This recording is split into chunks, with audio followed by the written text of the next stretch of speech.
1989 was such a huge impact on Taylor Swift's career. It brought a whole new wave of fans, and it proved that genre does not define an artist. Taylor Swift showed the world that she can be more than just a country artist when she switched over to pop with 1989. And it took a lot of courage, bravery, and confidence to do so. Can you imagine being known for a certain type of sound, a certain type of music, and then completely reinventing yourself? That is exactly what Taylor Swift did with 1989. So wish me luck, because as always, it is very hard to rank Taylor Swift's albums because they are so good. Every single song on each and every single album is epic, and there's so many different reasons to love each and every single one of them. So here we go, let's go ahead and rank them. So, number 16 for 1989 is gonna go to You Are in Love. So what I like about this song is that Taylor Swift was able to see the love of another couple. You know, it's easy to write about your own love experiences and all of that, but to get into the eyes and to the feelings of someone else, I think that's an even bigger challenge. I love that this song inspired the Lover music video where she says that you're spinning inside of a snow globe. I love that part of it, and I think the song could have easily been on Lover. The only reason why it's ranked at number 16 is because I just love so many of the other songs a little bit more. Again, this is just a ranking of my personal taste, not a general ranking. But yes, number 16, You Are in Love. Number 15 pick is How You Get the Girl. So this song is real cute. Every time I listen to it, I think of The Little Mermaid because it kind of reminds me of that song. Or How You Kiss the Girl. I forgot what the Little Mermaid song is actually called, but it reminds me of it. Okay, so what I like about this song is that Taylor Swift wrote it in a different perspective. I like how she wrote it like she's giving the guy advice, and like if it's about another couple, but then sort of in the end she switches it and it's like, this is what, you know, you should do essentially to get me. And so I do like that perspective of this song.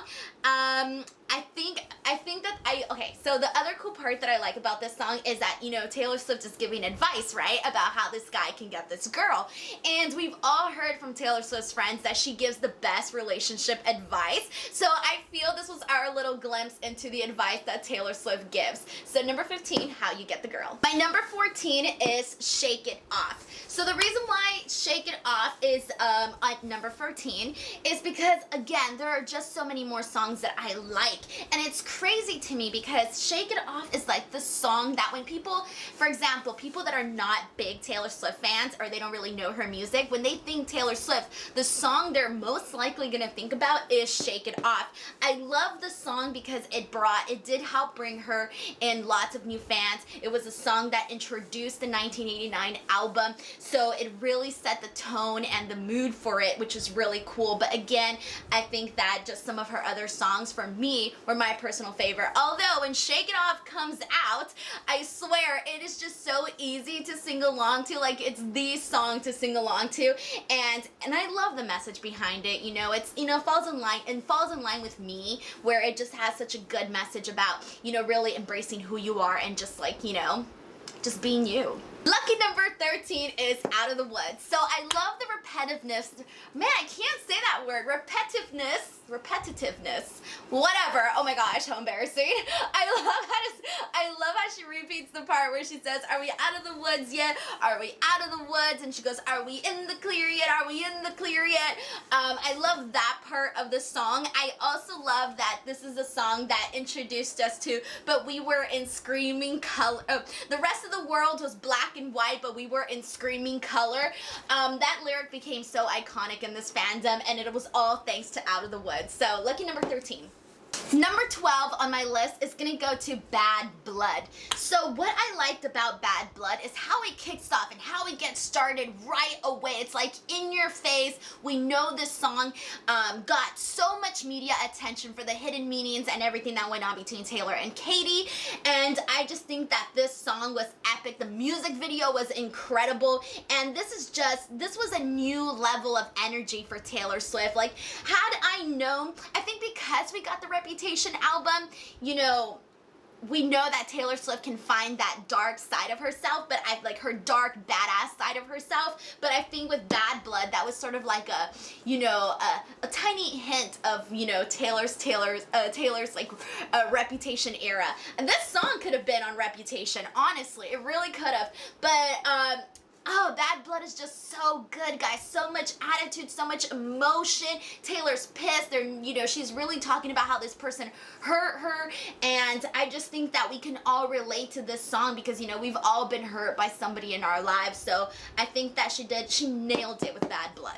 Number 11 is Wonderland.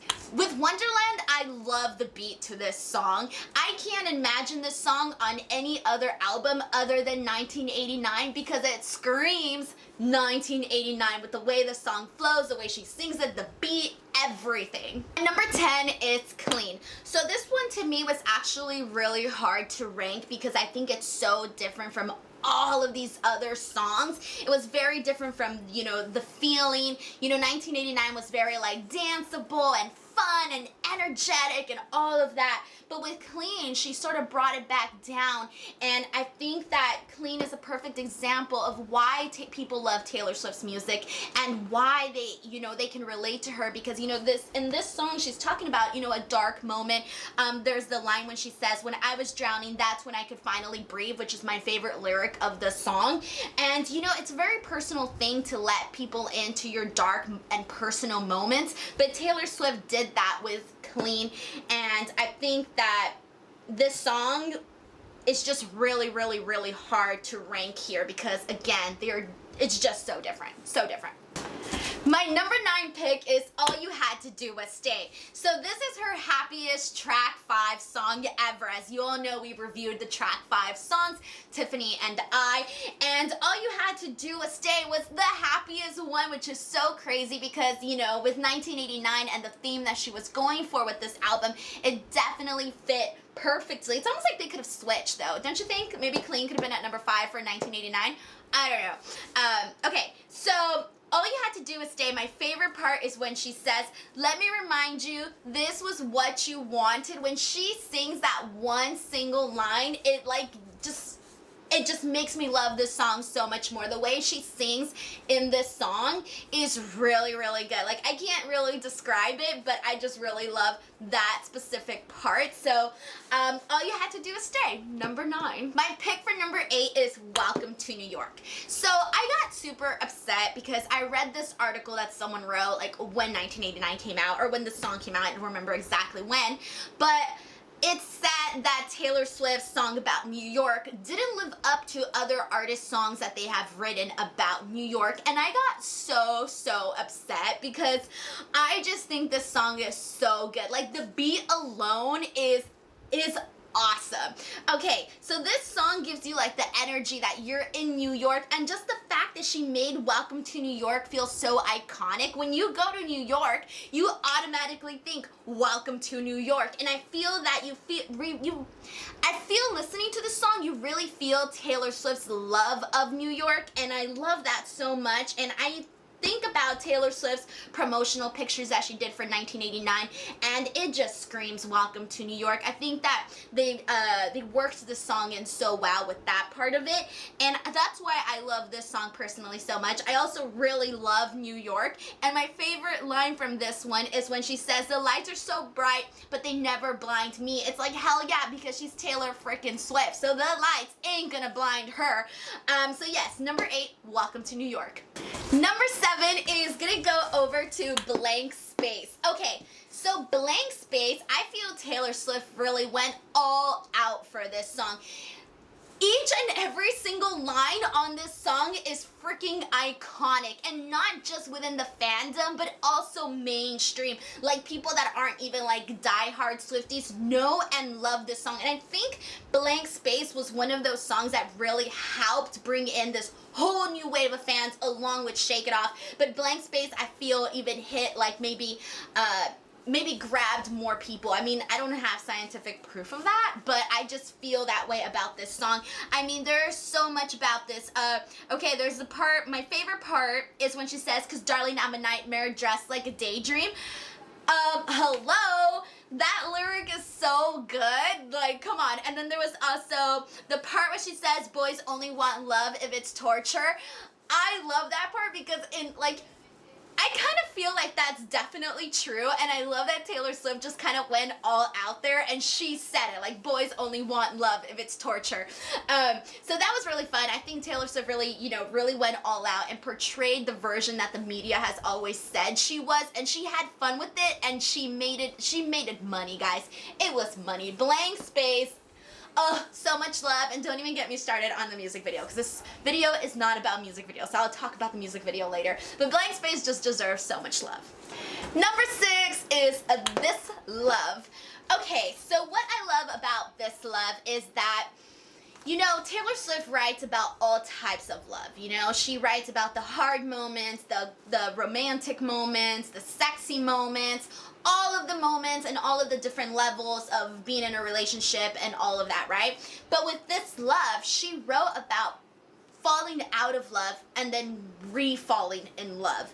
And I think that takes a lot of courage, because not a lot of people talk about, falling out of love and then being able to fall back in love with someone. And I think that with Taylor Swift writing that, I feel like it really, really, really hit me, because I was like, you know what, like, this is just so relatable. Being in a relationship is hard, and I feel that she really nailed it with This Love. And my favorite part is when she says, where is it at? Oh my gosh, I wrote it down. Okay, my favorite line is when she says, when you're young, you just run, but you come back to what you need. I think that line alone was like, whew, oh my god, I can't put over this song enough. I just love the lyrics to this song so, so much, and they were so, so real. Number 5 is Style. Okay, guys, Style. Okay, so as I was going back and re-listening to, re-listening to all of these songs, first of all the lyrics in this particular album are very, very good one-liners. So similar to Blank Space, I think Style had that as well. Okay, Red Lip, when she talks about the red lip classic thing you like, there's so many good parts to this song. And what I specifically like about this song is that she's told a story, but she also made it very danceable. That's what I got with Style, and I feel that this could have easily been the soundtrack to her just walking around New York, because we all saw those pictures where she's wearing her crop top and her skirt, and she's all legs and she's red lips, and we really saw this really new mega pop star Taylor Swift walking the streets. Like, she was walking and looking like the pop star that she was.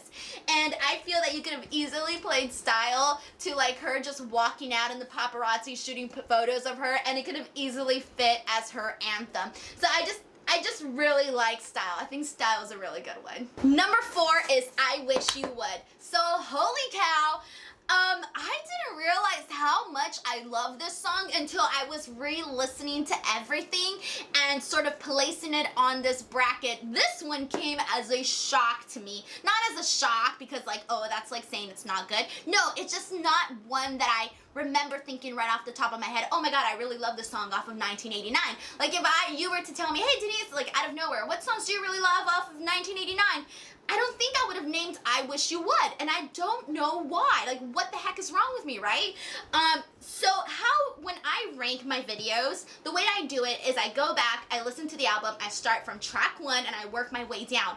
As I'm doing that, I write it down on my notes. I write down the name of the song, and then I play the next song, and I think to myself, okay, do I like this song more than the previous one I just listened to? And I do that to all the tracks, and that's how I place things, either on top or in the bottom.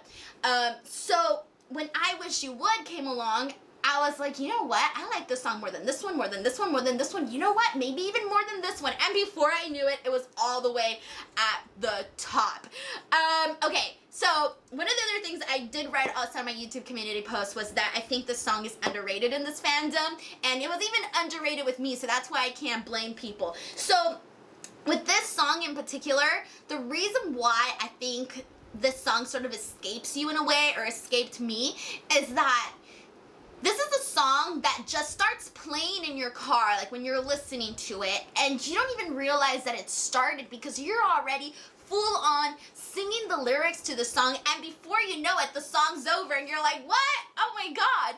And so that's what I think it is with I Wish You Would. And I wanted to add that my favorite, okay, so it's my favorite line of the song, and also the song when I first listened to 1989, this was the first lyric that was on repeat in my head, and it is, you always knew how to push my buttons, you give me everything and nothing.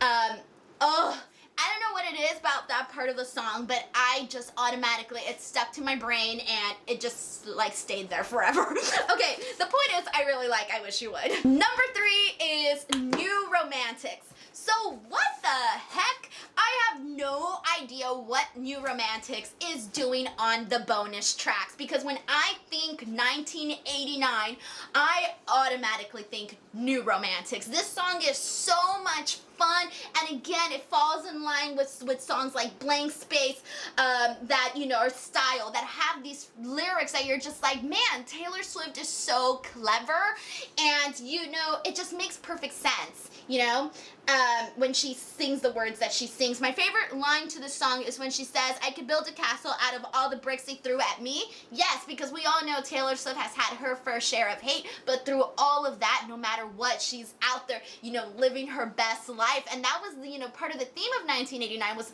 going out there and living your best life. And so that's what I think with New Romantics. So I have no idea how this was a bonus track, because I think, like, if people didn't buy the deluxe version of this album and missed out on New Romantics, like, what? No, everybody deserves to hear New Romantics. This song also describes the 1989 World Tour so well. When I think of the 1989 World Tour, I can feel the New Romantics vibes, because I almost feel like I'm Taylor Swift's best friend, dancing and singing along with her. So there you go, number 3, New Romantics. Number 2 is I Know Places. My costume for 1989 was based off of I Know Places. So if that doesn't tell you how much I love this song, I don't know what will, okay? I Know Places is so great. It gives me everything that I want. I love how she's basically saying, like, you know, I know places where we both can hide, and, you know, even though the paparazzi knows where she's at all the time, like, she's one up them because, you know, she's Taylor freaking Swift, and, you know, she knows places that they can hide. And, you know, through past songs of Taylor's, we kind of learned that Taylor Swift has a very adventurous spirit, and her love and her relationships are very adventurous, and I feel we got a glimpse of that with I Know Places. Number 1 is Wildest Dreams. Alright guys, I'm sorry, but nothing gets better than Wildest Dreams other than All Too Well and Enchanted. So that should tell you that Wildest Dreams is in my top 3. This song is so dreamy, it's romantic. Even if you're like the most bitter person in the world and you hate romance and all of that stuff, Wildest Dreams, you can't help but to, like, you know, like, fall away, like, be carried off. Like, I have no words, guys. Like, it could literally just reminds me, like, you know, like of a petal flowing in a pond, and you're just like flowing along with that petal. Oh my gosh, that makes no sense at all. But Wildest Dreams, guys, this song is phenomenal. It's everything. You know, one of the things that I've noticed about myself and my favorite Taylor Swift songs is that my favorite Taylor Swift songs, I can always remember the first time I listened to them. I can remember the first time I listened to I Know Places. I can remember the first time I listened to Wildest Dreams, and that's because those songs just take it to that extra level, that new level where you're just like, oh my god, Taylor, like, this is why I have a YouTube channel and you're like the majority of the content that I post on my YouTube channel. Alright guys, so there you have it. This is my 1989 bracket here. I did it a little bit different than my past videos because, you know, my handwriting was doo-doo dada and people didn't like that. So I kind of did things a little bit nicer. I held it instead so that I could write better. Sorry, my number one just flew away. So, guys, let me know what you thought of my ranking video. I hope you enjoyed it. Let me know what your ranking is. Again, this is not a definitive ranking. This is just my personal taste and my personal beliefs or feelings or whatever. And 1989 was wonderful. The tour was wonderful. It was everything, and it's epic. And we all love 1989. So, guys, give this video a like. Subscribe to the channel. I'm here struggling with this board, but I love you all, and thank you guys so much for watching. And I will be back to finish the rest of the ranking videos. Until next time, I'll see you guys later. Bye!